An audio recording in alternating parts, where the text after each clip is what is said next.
교회를 크게 두 개로 나누어 볼 수 있습니다. 하나는 우리가 알고 있는 천주교회가 있고요.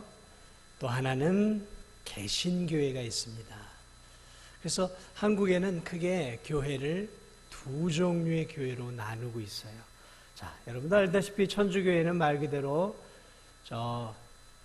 교황청을 중심으로, 교황을 중심으로 하는 교회죠. 자, 그리고 이제 개신교회가 있는데요. 이 개신교회는 하나만 있는 게 아닙니다. 많은 교파가 있어요. 그 개신교회들 중에 하나가 이제 우리가 속한 장로교가 있고요. 또 감리교가 있고, 성결교가 있고, 침례교가 있고, 또 오순절이 있고요. 거기서 또 이렇게 나와 있는 또 뭐가 있을까요? 또 구세군도 있고요. 이처럼 이렇게 개신교회는 여러 가지가 있죠. 이제 우리 진도중앙교회 다니는 성도님들도 그걸 아셔야 돼요. 뭐냐면 내가 어디 교회에 속해 있는가. 우리는 천주교회가 아니라 어디예요? 개신교회입니다. 개신교회고 그 개신교회 교파들 가운데 장로교회예요. 장로교회. 이 장로교회도 여러 가지가 있습니다. 그래서 우리 소속을 이야기할 때 뭐라고 얘기하냐면 대한예수교 장로회 합동측교회다. 그러니까 대한예수교 장로회 통합측교회도 있고, 장로교회가 여러 가지가 있어요. 크게 통합도 있죠. 우리가 속한 합동도 있고요. 또 고신도 있고, 합신도 있고, 개혁도 있고, 개혁 보수, 개혁 정통 이렇게 많이 나눠져 있는데 그 중에 이제 우리 장로교회에 속해 있는 거죠. 그러니까 당신은 어디 교회 다니세요? 그러면은 예, 진도중앙교회 다닙니다. 여기서 끝나는 게 어디 교파입니까? 그러면 네? 무슨 말씀하시는 거죠? 그 막 어리둥절하면 안 돼요. 그런 거죠.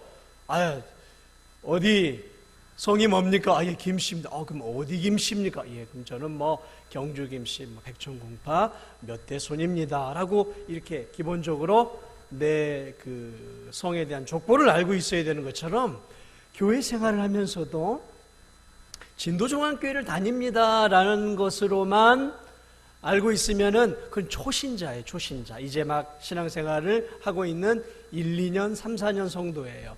그런데 이제 신앙이 막 30년, 40년 깊어져 가는데도 여전히 내가 어디 교파에 속해 있는지 이런 것들을 모르고 있다면 마치 집에 살고 있지만 집 주소를 모르고 있는 사람들과 같은 거예요. 아시겠죠? 한번 따라하겠습니다. 대한예수교 장로회 합동측, 우리가 거기에 속해 있는 거예요.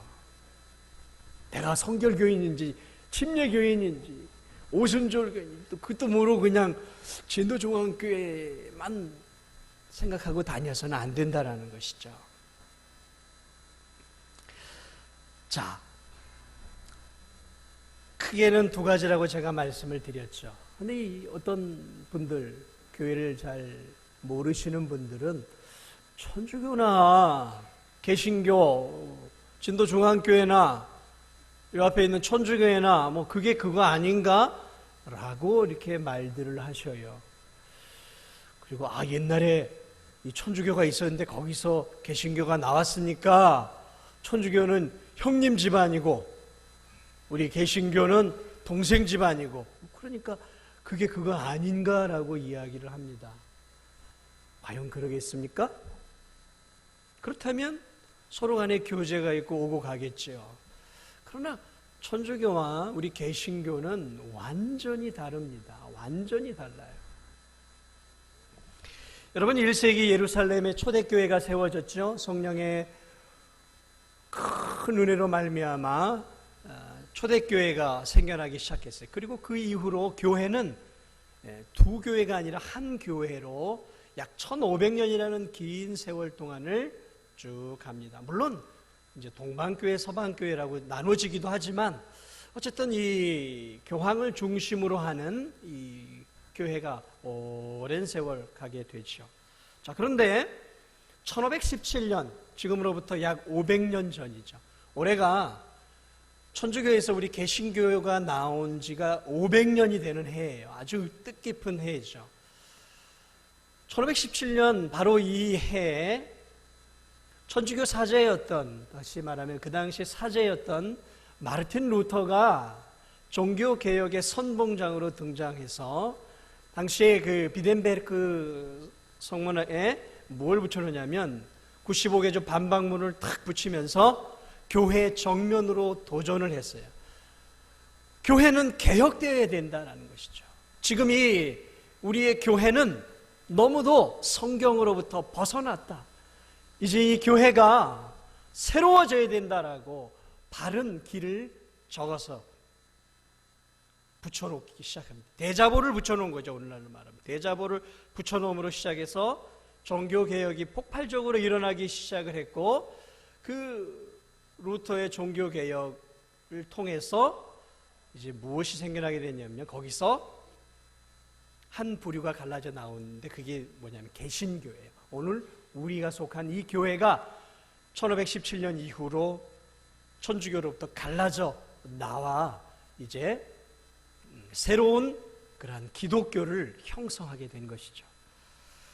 자, 당시 루터가 종교개혁을 했던, 루터만이 아니라 많이 있었지만 대표적인 게 루터였는데, 종교개혁을 시작할 당시 교황을 중심으로 했던 천주교회가 너무나 진리에서 벗어나 썩고 타락한 상태에 있었어요. 어느 정도였냐면 지금도 마찬가지입니다. 교황을 그리스도 위에다 두었어요. 교황을 하나님의 말씀 위에 두었어요. 그래서 교황의 말은 성경의 권위를 능가한다라고 봤어요. 성경이 기록되어 있지만 교황이 이렇게 말했다면 교황의 말이 더 높다라고 생각했어요. 왜냐하면 교황은 신의 대리자이기 때문에 성경을 넘어선다라고 했어요. 그래서 교황이 지금도 마찬가지입니다. 교황이 하는 말이 성경과 배치가 되면 그들은 성경의 권위를 높이기보다는 교황의 권위를 높여요. 무오류의 사람이라고 이야기를 하는 것이죠. 당시 가장 큰 문제가 무엇이었냐면, 종교개혁을 일으킬 당시 가장 큰 문제가 무엇이었냐면, 큰 성당을 지을 때 우리처럼 뭐 이런 교회, 우리 교회도 뭐 5, 6년이 걸렸지만, 저 유럽의 이 성당은요, 아직 제가 가보지는 않았지만 유럽의 이 성당은 1, 2년, 2, 3년에 지어지는 것이 아니라 심지어 어떤 성당은 몇백 년을 걸쳐서 짓는단 말이죠. 그러니까 하나의 이 건물이 이 조각 작품인 거죠. 작품이에요. 수백 년을 걸쳐 장인들이 꼼꼼하게 세워 올라가요. 그러니까 하나의 위대한 성당이 탄생하기까지는 어마어마한 돈이 들어가는 거죠. 그래, 그 교황이 그 성당을 짓다가 돈이 모자라니까 어떻게 했냐면은 사제들에게 이렇게 얘기합니다. 면죄부를 팔아라. 그러니까 죄를 용서하는 쪽지를 팔라라는 것이죠. 그래서 그 쪽지 속에 가격들이 다 있는 것이죠. 자, 1,000,000원짜리 면죄부도 있고, 부자인 사람들이 1억, 10억짜리 면죄부도 있고, 바로 연옥을 지나서 바로 천국으로 들어가는 수십억짜리 면죄부도 있는 것이죠. 죄를 용서하는 사면권을 교황이 남발하기 시작을 했어요. 이 마틴 루터는 누구였냐면 사제였어요. 성경을 연구하고 성경을 가르치는 사람이었어요.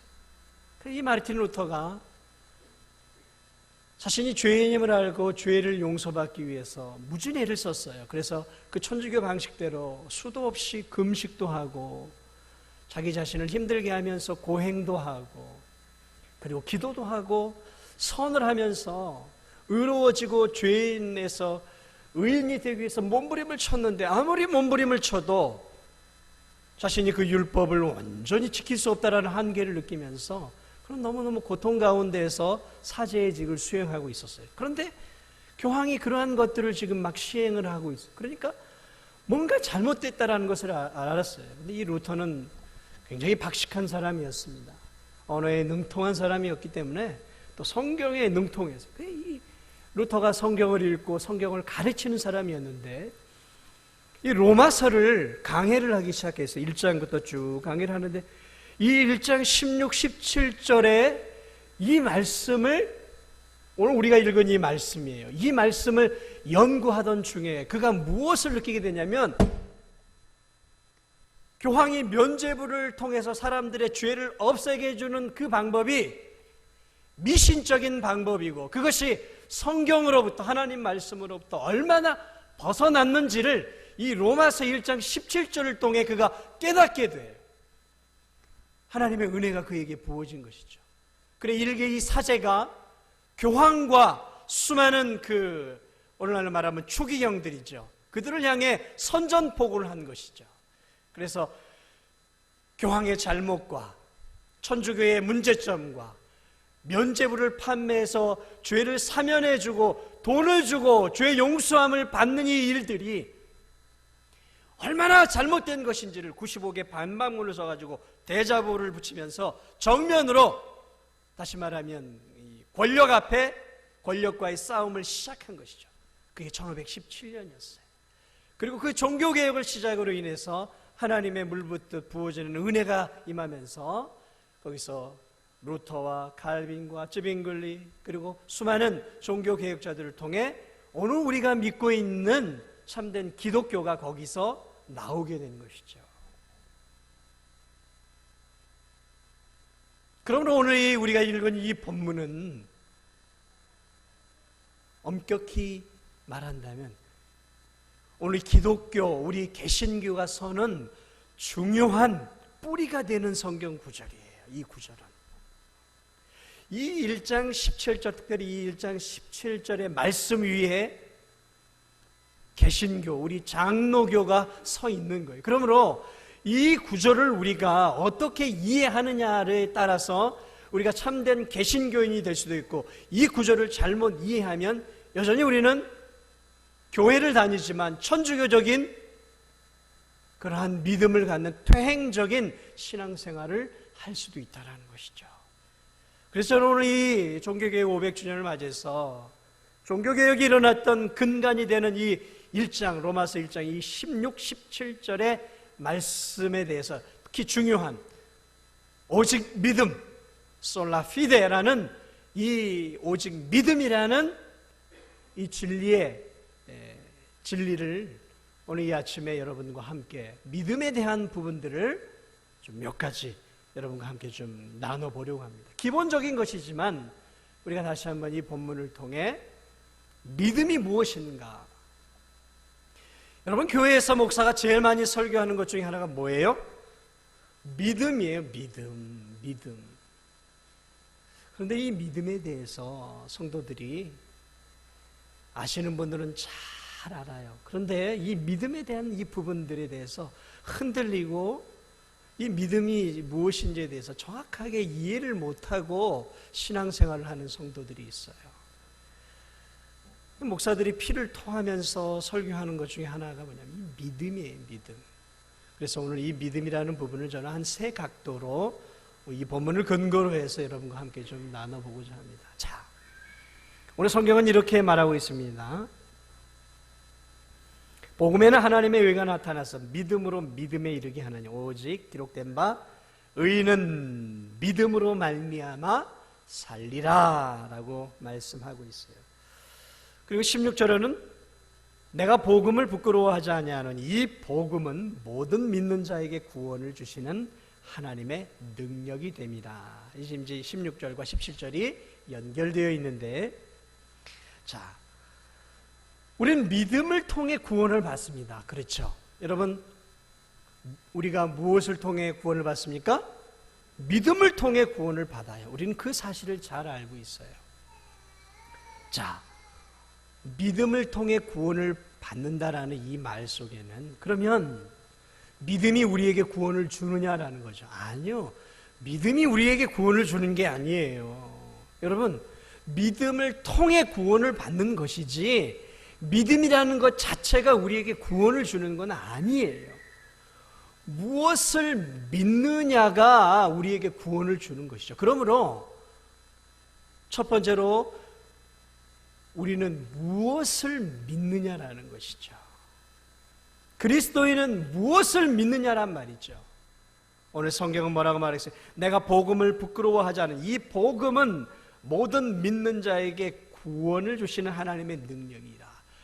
자, 그러므로 그리스도인이 믿는 것은 무엇을 믿는 거예요? 복음을 믿는 거예요. 복음을 믿는 것이죠. 복음이 무엇입니까? 복음이 무엇이에요? 복된 이 소식이 무엇입니까?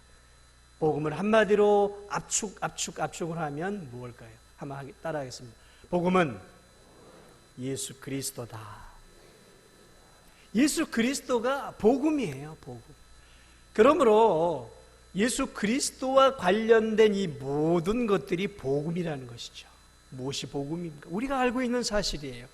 예수 그리스도께서 하나님의 아들이시고 그분이 우리의 구원을 이루기 위해서 하늘의 영광을 버리고 육신의 몸을 입고 이 땅에 2000년 전에 태어난 그 사실이 복음이에요. 그리고 그분이 이 땅에 사시면서 하나님의 율법의 의를 이루시고 그분이 어린 양처럼 우리의 모든 죄를 다 짊어지고 우리가 받아야 할 형벌을 대신 짊어지시고 십자가 위에서 못 박혀 죽으시고 그리고 우리의 죄를 위해 죽으셨다가 다시 사흘 만에 죽음을 이기고 다시 살아나신 이 사실, 이것이 복음이죠. 우리가 믿고 있는 복음의 가장 핵심적인 것이죠. 그러므로 여러분, 우리의 믿음의 내용을 잘 알아야 돼요. 엉뚱한 것을 믿으면 구원을 받는 것이 아니에요. 여러분, 세상엔 미신을 믿는 사람들이 참 많이 있습니다. 우리가 소위 말하는 이단이라고 말하는 사람들, 그 사람들이 믿음이 없는 게 아닙니다. 그들에게도 믿음이라는 게 있어요. 그런데 뭐가 문제예요? 믿음의 내용이 문제잖아요. 내용이. 믿음으로 구원받는 게 아니에요. 믿음은 통로예요. 믿음의 내용들이 무엇인가가 더 중요한 것이죠. 누구를 믿어야, 교황의 말을 믿어야 구원을 받습니까? 아니에요. 율법을 지킴으로 구원을 받는 것이 바른 믿음인가? 아니란 말이죠. 믿음의 그 본질적인 내용을 우리가 제대로 알지 못하고 교회 생활을 하고 내가 믿습니다, 내가 믿음을 가지고 있습니다 하고 이 교회를 다니면 나중에 마지막 때에 잘못된 믿음으로 인해서 영원한 지옥 형벌로 떨어질 수 있는 거예요.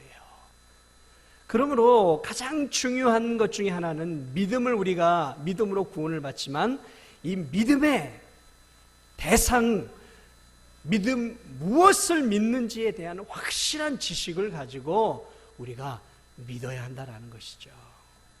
뭘 믿는다고요, 우리들이요? 예수 그리스도를 믿는 거예요. 그분이 우리의 구원자이시고 그분이 나의 죄를 위해 내 모든 죄를 짊어지시고 십자가에 죽으신 하나님의 아들이요 구주임을, 이 사실을 믿어야 한다는 것이죠. 사랑하는 여러분, 성경에 말하고 있는 이 수많은 구절들을 보세요. 믿음의 내용들에 대해서 얼마나 정확하게 말하고 있는지를 여러분 한번 보시기 바랍니다. 성경을 보면 다른 이로서는 구원을 얻을 수 없나니 천하인간의 구원을 얻을 만한 다른 이름을 주시지 않았다 그랬어요. 그 이름이 누구예요? 그렇습니다. 예수 그리스도예요. 그래서 로마서 10장 9절에 네가 만일 내 입으로 예수를 주라 시인하며, 예수를 누구라고요?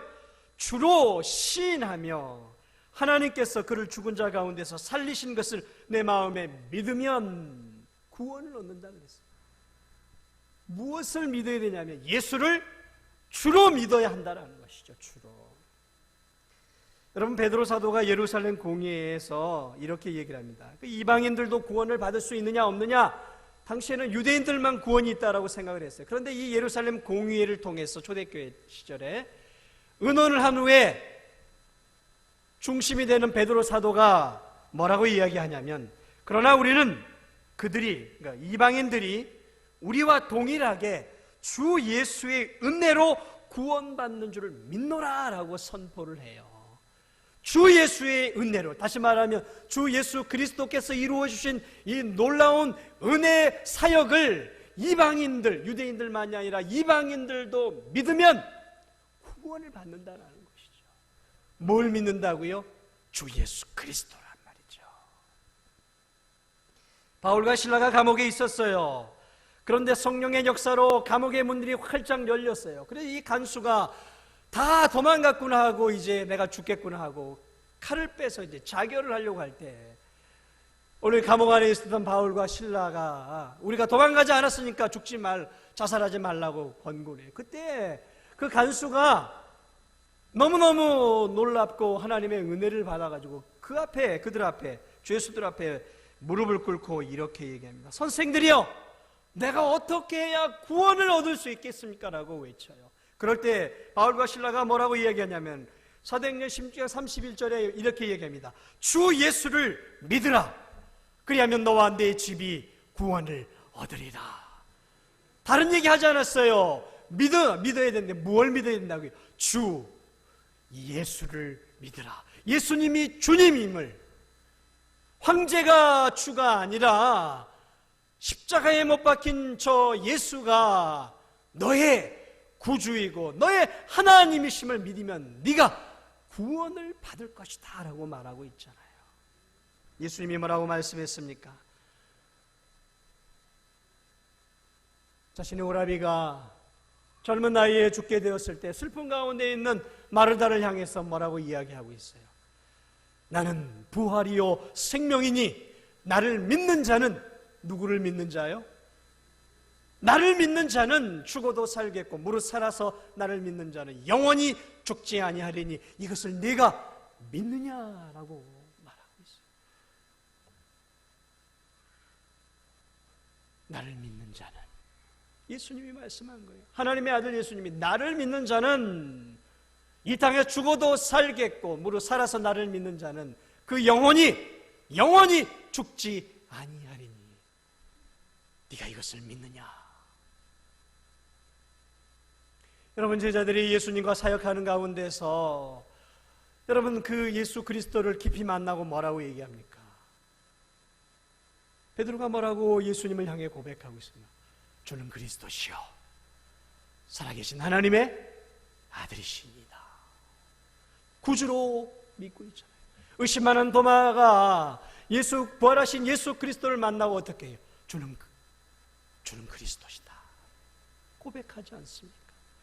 여러분, 우리가 구원 얻는 길은 무엇을 믿느냐가 중요한 거예요. 무엇을 믿느냐가.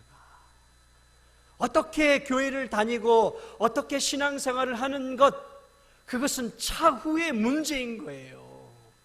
이 본질을 벗어나면 내가 교회에 예배를 드리고 헌금을 드리고 봉사를 하고 기도를 하는 이 모든 것들이, 이 기초가 없으면 무너지는 거예요. 무너지는 거예요. 마치 주 예수 그리스도를 믿는 이 믿음의 기초가 없이 여러분이 지금 신앙의 집을 쌓고 있다면 여러분은 지금 모래 위에 집을 쌓고 있는 거예요. 모래 위에 여러분의 신앙을 쌓고 있는 거란 말이죠. 반석이 예수 그리스도인데 반석이 아닌 모래 위에 믿음의 집을 쌓고 있는 거예요. 마지막 심판 때 하나님이 하고 바람을 불면 내 신앙의 집이 완전히 무너질 날이 올 수 있단 말이죠. 신앙의 기초가 뭐예요? 예수 그리스도란 말이죠. 예수 그리스도. 마지막 하나님 앞에 설 때 그가 하나님의 심판을 견딜 수 있느냐 없느냐의 신앙의 집의 기초는 예수 그리스도.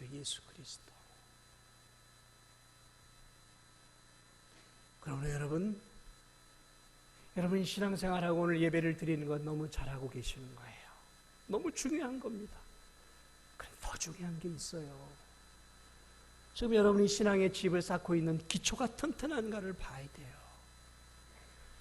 여러분, 진도 한 7, 8 정도의 지진이 오면 과연 진도 안에 어떤 건물만이 무너지지 않고 있을까요? 진도 9가 넘는 지진이 올 때 과연 이 진도 안에 견뎌낼 수 있는 건물이 몇 개나 될까요? 마찬가지예요. 마지막 하나님의 심판대 앞에 하나님, 내가 이렇게 봉사했어요. 제가 장로입니다. 장로로 몇십 년. 제가 목사입니다. 주님, 이렇게 수십 년간 제가 설교했어요. 제가 교회를 위해서 얼마를 드렸는지 아십니까? 이 진도 중앙교회 건축하기 위해서 얼마나 피땀 흘리고 제 모든 재산을 드렸습니다. 그러니까 저 천국 갈 수 있는 거 아닙니까? 아니요. 기초가 안 돼 있으면 무너지는 거예요. 그러니까 내 신앙생활의 기초를 튼튼하게 세워야 돼요. 그 기초가 뭐예요? 예수 그리스도예요. 이 반석 위에 우리의 믿음이, 신앙의 집이 세워져 가야 하는 거예요. 자, 우리는 이것을 믿는 거예요. 예수님이 우리의 구원을 이루었어요. 그분이 이 땅에서 의를 이루셨어요. 의롭게 사셨어요. 죄짓지 않고 살았어요. 하나님의 율법을 완수했어요. 그리고 그분이 우리를 위해 우리의 죄를 짊어지고 십자가에 죽었어요. 그러므로 예수님이 우리의 구원을 이루어내셨어요. 우리의 구원을 이루어내셨단 말이죠. 그런데 그러면 이 이루어낸 구원이, 이 구원을 어떻게 우리에게 주실 수 있냔 말이죠. 그걸 이제 우리가 받아야 되는 거 아닙니까? 그것을 받아내는 예수님의 구원의 의를 내 것으로 받아내기 위해서 하나님이 우리에게 주신 게 뭐냐면 그것이 믿음이에요. 믿음. 그러니까 믿음은 하나님의 구원을 얻어내는 통로와 같은 역할을 하는 것이죠. 그러니까 오직 그 믿음이라는 것을 통해서만 예수님의 구원의 역사가 내게 일어나는 거예요. 다른 방법으로는 우리가 그 구원을 받아낼 수가 없다라는 것이죠. 그래서 오늘 성경도 뭐라고 얘기해요? 오직 의인은 믿음으로 말미암아 믿음이라는 통로를 통해서 영원히 살게 될 것이다 라고 말하고 있는 거예요. 이 의인은 믿음으로 산다라는 것은 이런 말이에요. 믿음으로 우리가 죄 용서를 받고 의롭게 될 뿐만 아니라 믿음으로 우리는 영원히 살게 된다라는 것이죠. 자, 구약시대 믿음의 조상 아브라함, 예수님이 오시기 전에 아브라함은 어떻게 의롭게 되었을까요? 어떻게 죄 용서함을 받고 하나님의 자녀가 되었을까요? 로마서 4장 3절은 이렇게 얘기합니다. 성경이 무엇을 말하느냐? 아브라함이 하나님을 믿음에 그것이 그에게 의로 여겨진 바 되었느니라. 그러니까 아브라함이 구원을 받은 것은 하나님을 믿었다라는 거죠. 어떤 하나님이요? 하나님이 보내주실 메시아를 믿었다라는 거예요. 메시아를. 아브라함이 할례를 통해 구원을 받고 하나님의 자녀가 된 것이 아니에요. 아브라함이 그냥 저절로 하나님의 자녀가 된 것이 아니에요. 그도 믿음이라는 통로를 통해서 하나님의 의를, 앞으로 오실 예수 그리스도의 그 구속의 의를 받아들인 거란 말이죠. 마치 저는 믿음을 이렇게 표현하고 싶어요. 길다란 호수와 같은 거예요. 여러분, 비가 오지 않아서 논밭이 축축 갈라진단 말이죠. 비가 안 와요. 그러면 농부가 어떻게 하냐면 긴 호수를 저 어디입니까? 저수지에다가 이렇게 연결을 하고 또 한쪽은 자신의 논밭에 연결을 해요. 그래가지고 이렇게 돌리지 않습니까? 자동으로 이렇게 펌프질을 하죠. 그러면 저 저수지 안에 있는 가득한 물이 그 호수를 타고 어디로 오게 되냐면 메말라 갈라 터진 논밭으로 오게 되죠. 그러면 그 생명수와 같은 물이 그 호수의 관을 통해서 갈라진 논밭으로 오면서 그 논밭과 그 논밭에 있는 그러한 생명들이 다시 한번 어떻게 돼요? 살아나는 역사가 일어나는 거예요. 무슨 말이냐면 예수 그리스도가 이뤄놓은 생명의 이 호수, 생명을 우리에게 받을 수 있는 것, 갈라진 논밭과 같은 죽은 영혼인 우리에게 그 생명의 은혜가 임하기 위해서는 믿음이라는 긴 호수가 필요한 것이죠. 그래서 그 호수를 하나님 편에 대고 하나는 내 쪽으로 되는 거예요. 그럴 때 그 예수 그리스도의 생명이 어디로 와요? 믿음이라는 관을 통해서 우리에게 들어오는 것이죠. 그러므로 구원이란 믿음을 통해서만, 예수님을 믿는 그 믿음을 통해서만 우리에게 오는 것이죠. 하나만 더 예를 들어드리겠습니다. 믿음을 좀 다른 비유로 좀 더 쉽게 설명을 한다면 이런 거예요. 어느 부요한 왕이, 모든 것들을 소유한 왕이 지나가다가 한 거지를 발견을 했어요. 너무너무 불쌍해요. 죽을 수밖에 없는 거지예요. 그래 이 왕이, 부요한 왕이 그 거지를 불쌍하게 여겼어요. 그래서 그가 가지고 있는 귀한 보석과 보물을, 자, 내가 너를 위해서, 너를 불쌍히 여기서 너를 위해 주마 하고 이렇게 준단 말이죠. 그러면 이 거지가 할 수 있는 일이 뭐예요? 이 위대한 왕이 주는 것들을 어떻게 해요? 고맙습니다, 감사합니다 하고 이 더러운 손을 내밀어서 어떻게 해요? 받는 거예요. 받는 거. 그러니까 믿음이란 뭐냐면 이 거지의 더러운 손과 같은 거예요. 왕이 은혜로, 긍휼로 구원의 은혜를 이렇게 내가 이루어낸 구원을 주마 할 때 저 같은 자에게요, 고맙습니다, 감사합니다 하고 더러운 손을 내밀어서 그 놀라운 복을 더러운 손으로 받는 거죠. 그 더러운 손이 뭐냐면 그게 믿음이에요. 믿음. 자격이 없지만, 하나님의 은혜를 받을 자격이 없고 하나님이 이뤄낸 구원의 의를 받을 자격이 없지만, 더럽지만, 거지 같은 인생이지만 그분이 우리에게 구원의 의를 내가 이루었으니까 너에게 주마 할 때 손을 내미는 거예요. 주님, 나 같은 자에게 이런 은혜를 주십니까? 감사합니다 하고 머리로 받아들이는 거예요. 감사합니다, 나 같은 자. 그리고 그 주시는 구원의 은혜를 마음속으로 감격하는 거예요. 고맙습니다, 주님. 그러면서 자신의 손을 내미는 거죠. 이게 뭐예요? 의지예요, 의지.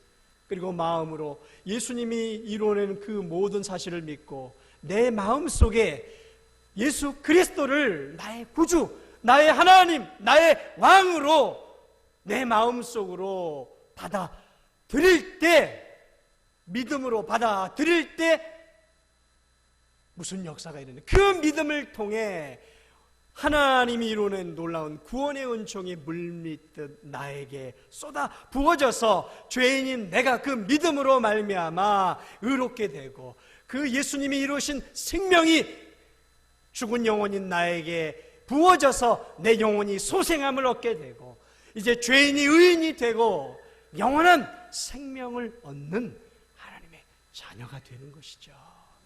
사랑하는 여러분, 그러므로 이 믿음은 너무너무 소중한 거예요. 믿음으로 구원을 얻는 거예요. 단순하게 내가 예수님 믿어요, 내가 예수님 믿어요, 그냥 이 입술로만 예수님 믿어요, 이게 믿음이 아니에요. 믿음은 전인격적인 거예요. 지정의가 포함된 거예요. 내가 믿습니다, 믿는데 삶은 그렇게 살지 않으면 그건 아닌 거예요. 믿습니다, 예수님 때문에 눈물도 흘려요, 그거 가지고는 안 되는 거예요. 예수 그리스도를 내 마음에, 내 인생의 구주로 모시고 내 왕으로 모시고, 이제는 내가 내 인생의 주인이 아니라 이제는 내 인생의 주인이 누가 되는 거예요? 예수 그리스도로 바뀌는 거예요. 이게 믿음이에요. 믿음으로 바뀐 삶이, 내 삶이 바뀌는 거예요. 주인이 바뀌는 거예요. 내 인생을 내가 내 마음대로 운전하고 살았어요. 내가 먹고 싶은 대로 먹고, 내가 가고 싶은 대로 가고, 내가 하고 싶은 대로 하고, 내가 살고 싶은 대로 사는 것, 이건 내가 내 인생의 주인 아닙니까? 내가 원하는 대로 내 인생을 운전하고 살아왔어요. 그러나 믿음을 통해서 예수 그리스도를 구주로 모신 사람은 이제 내 마음대로 운전하고 내 인생을 사는 사람이 아니에요. 왜요? 주인이 바뀌었어요. 내 마음의 주인. 내 마음의 주인이 이제 내가 아니에요. 누구입니까? 예수 그리스도가 내 안에 주인이 된 거죠. 그러므로 여러분, 믿음을 통해서 예수 그리스도가 내 안에 들어오고, 믿음을 통해서 내가 그 구원의 은혜를 누린 사람들의 분명한 삶의 특징이 뭐예요? 믿음으로 사는 삶의 열매들이 있어야 되는 거예요. 이게 중요한 믿음의 특징이에요. 오늘 성경을 보면 17절에 복음에는 하나님의 의가 나타났어요. 믿음으로 믿음에 이르게 한다라. 이 말이 무슨 말이냐면, 복음을 통해 믿음을 가지게 되었는데 그렇게 표현하지 않고 믿음에서 믿음으로 이르게 된다라고 말하고 있어요. 이게 뭐냐면 복음을 통해 예수님을 믿게 되었을 때 믿음을 가지게 되면 믿음에서 믿음으로, 믿음이 어떤 믿음이 있냐면 예수님을 믿는 그 순간에 그 믿음이 있고, 그리고 믿음의 결과인 믿음대로 사는 믿음이 있는 거예요. 믿음대로 사는 삶, 이것은 믿음의 결과인 것이죠. 그러므로 정말 예수 그리스도를 믿은 사람은 어떤 삶의 특징이 있냐면 예수님을 닮아가는 믿음의 삶의 특징들이 그의 삶 속에서 보여져야 하는 거예요. 이게 진짜 믿음이다라는 거예요. 성숙된 믿음이다라는 것이죠. 오늘 한국교회의 문제가 무엇입니까? 믿음을 가졌다고 얘기를 해요. 신앙생활을 한다고 해요. 그런데 도무지 삶의 변화가 없어요. 삶의 변화가. 믿음은 씨앗과 같은 거예요. 생명력이 있어요.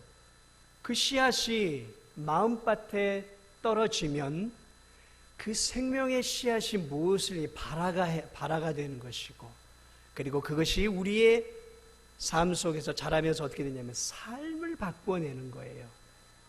그러니까 정말로 내가 예수님을 믿음으로 받아들였다면 그 생명의 씨앗이 믿음 안에서 자라서 우리의 삶 속에서 예수님을 닮아가는 선한 삶으로 드러나야 하는 것이죠. 그럴 때 우리는 무엇을 보게 돼요?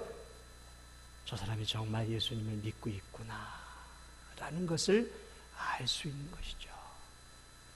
근데 예수님 믿어요, 신앙생활해요 하면서 직장에서나 사회에서나 맨날 이기적으로 살고 자기 욕심만 챙기고 다른 사람 어떻게 해서든지 짓밟고 올라서려고 하고 세상 사람과 아무런 차이가 없이 살아가고 있다면 그의 입술의 고백, 그것은 입술의 고백에 불과한 거짓 믿음일 가능성이 높은 것이죠. 그래서 예수님을 믿는 사람들은 성령의 무슨 열매가 있어요? 9가지 열매가 맺혀져야 되는 거예요. 작지만 그러한 삶의 열매들이 맺혀질 때 예수님을 닮아가는 인격적인 삶, 겸손한 삶, 사랑의 삶, 이러한 삶들이 보여질 때 우리는 무엇을 느끼나? 저 사람이 믿음이 있구나라는 것을 우리는 그 삶을 통해 볼 수 있는 것이죠. 말씀을 마무리합니다. 믿음을 너무 가볍게 여기지 마세요. 내가 믿음이 있는가? 그래서 성경은 뭐라고 얘기하냐면 네가 믿음이 있는가? 네 자신을 확증하라 그랬어요. 여러분 삶을 보세요. 여러분 자신의 삶을 내가 정말 예수님을 구주로 모시고 예수 그리스도를 닮아가는 삶이 내 삶 속에서 있는가? 나 자신을 보시란 말이에요. 내가 정말 머리로, 내 가슴으로, 내 삶을 통해 내가 정말 예수님을 구주로 모시고 살아가고 있는 삶의 흔적들이 나에게 있는가? 내 자신의 삶을 좀 살펴보세요. 교회 나와 예배 드리는 이것 하나로 내가 예수님을 믿는 사람이다라고 말하지 말고